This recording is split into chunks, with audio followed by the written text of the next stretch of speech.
If your refrigerated display case is making excessive noise, it can affect performance and customer experience, and fan issues are one of the most common causes of airflow and cooling problems, while regular inspection and maintenance can prevent costly breakdowns.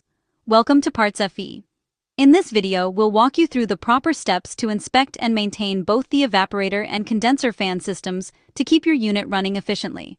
Start by verifying that the case is level and plumb, since an uneven merchandiser can cause vibration and unwanted noise. Then, inspect the axial fans to ensure they are clean and free of dust or debris buildup, and confirm that all fan motors are securely mounted to prevent rattling.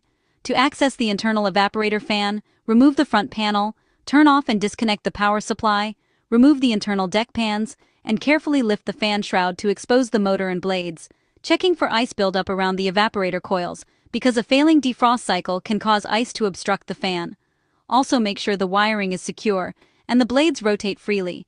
The condenser fan motor is located at the bottom underside of the merchandiser.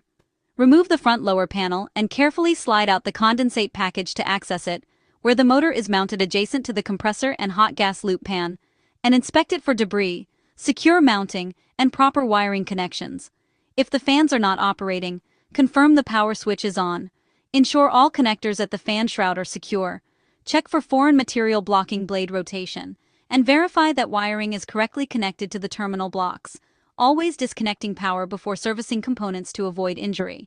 After completing maintenance, restore power and confirm proper operation by checking for steady discharge air from the honeycomb duct, and if issues persist, contact a trained service provider for professional assistance. For trusted commercial kitchen equipment parts, visit PartsFe in the USA, UK, and Canada.